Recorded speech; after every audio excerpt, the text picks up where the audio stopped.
Halo semuanya, kembali lagi bersama saya Johan di Juna Trading ID. Jadi pada kesempatan video kali ini saya akan bahas kembali untuk update dari pergerakan harga GBP USD ya, atau mata uang pound sterling versus dolar ya. Di sini kita perhatikan untuk GBP USD memang sudah naik untuk candle harian ya.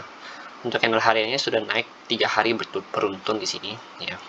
Sudah naik 3 hari beruntun mulai dari tanggal 21 Desember sampai dengan 23 Desember. Jadi pada saat dia sedang berada di bawah ini nih, di bawah 32.074 sampai 32.200 ya. Saya juga sudah ada buat update videonya dan sudah saya katakan bahwa area ini ya, kedua area demand ini nih. Ini adalah area demand yang cukup kuat untuk si GBP USD. Jadi saya juga ada bilang pada saat harga sedang berada di area-area ini bahwa kita akan fokus untuk melakukan aksi buy di area-area sini. Lalu dengan target tertingginya itu ada di level harga 34.000. Ya, saat ini harga 34.000 juga sudah dicapai sama dia.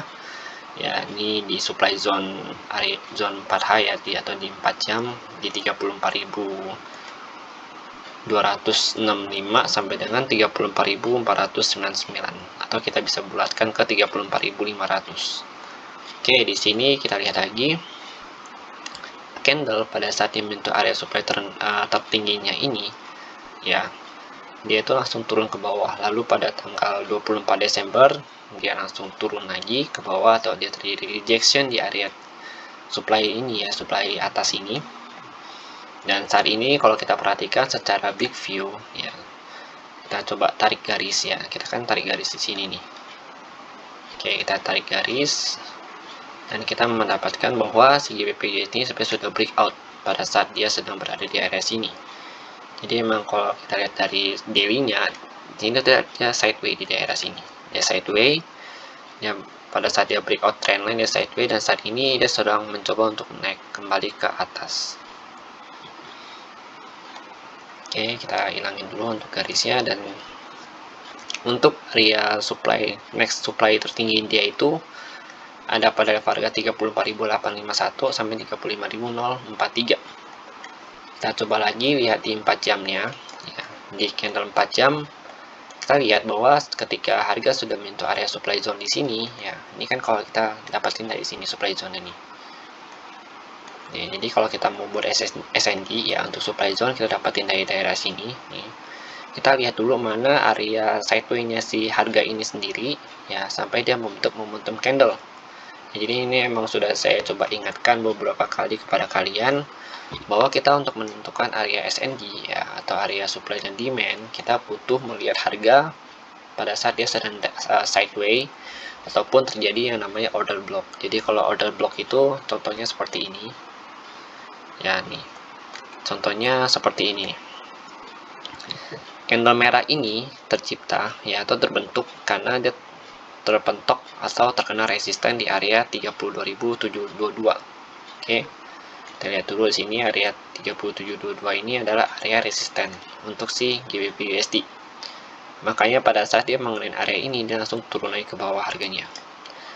Nah, pada saat dia sudah menyentuh area supply ya, area demand di sini di 32.350 sampai 30.485, harga itu langsung berbalik atau pullback ke atas. Nah, tercipta lain namanya order block di sini. Jadi tadinya si seller udah menguasai pasar di daerah sini. Kenapa? Karena seller ini dia tuh udah makan 2 candle si bullish ya, atau 2 candle si buyer ini bahasanya. 2 candle buyer ini ya udah dimakan sama 1 candle si seller yang merah. Tetapi tiba-tiba pada saat si seller memasukin area buyer ya, ini kan area demand ya, otomatis demand itu sama dengan area buyer. Jadi pada saat area seller memasukin area buyer ya, atau area demand, si buyer ini langsung menaikkan harga kembali ke atas ya. Makanya dan tutup di atas open si seller ini. Tercipta lain namanya order block karena si seller ini nggak dikasih untuk menguasai pasar kembali. Jadi ordernya si seller ini yang tadinya seller mau turunin lagi ke bawah, ternyata dibeli semua sama si buyer ini. Makanya ini yang disebut dengan order block. untuk bahasa sederhananya begitu. Nah, ini juga sama, terjadi order block lagi ya. Ini terjadi order block lagi. Ini juga kalau ini kita bisa katakan sebagai order block ya. Ini kita bisa katakan sebagai order block karena dia juga terjadi di area supply dan demand-nya dia si GBP USD ini. Memang rata-rata kalau untuk order block itu sering terjadi di area supply dan juga area demand. Ya, jadi kalau misalkan kita sudah menemukan order block itu kita bisa tandain juga sebagai area supply atau demand yang ada. Saat ini kalau kita lihat emang si GBP USD sedang berada di area 33.927 sampai 34.058 dan masih belum bisa ditembus ya.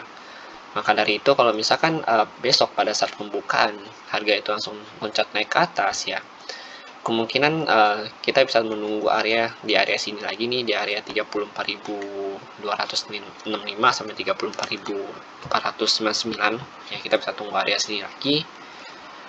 Dan kalau misalkan area ini, kalau misalkan ditembus sama dia kan polanya begini ya, pola kenaikannya begitu, berarti target tertingginya itu ada di 34.730 ya. Ini untuk skenario buy-nya. Tapi kalau untuk skenario sell-nya ya, kalau misalkan besok dia langsung lanjut turun ke bawah, maka kita bisa open di daerah-daerah sini ya, dengan stop loss kita di luar base ya, atau bisa kalian sesuaikan kembali dengan money management kalian, juga risk management kalian ya. Dengan target pertama itu ada di area 33.547 sampai 33.740. Target kedua itu ada di sini di 33.234 sampai 33.383. Jadi kalau dia mau turun, kemungkinan besar dia akan turun ke area-area sini ya.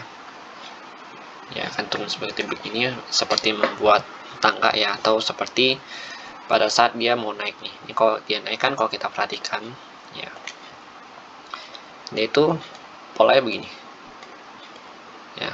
Nah, di sini pola dia udah rusak, seharusnya kan dia begini naik kan. Nah, tapi di sini nih, di sini dia itu patah polanya, dia mau naik tapi gagal karena di sini kalau kita lihat itu terjadi yang namanya resisten atau rejection ya.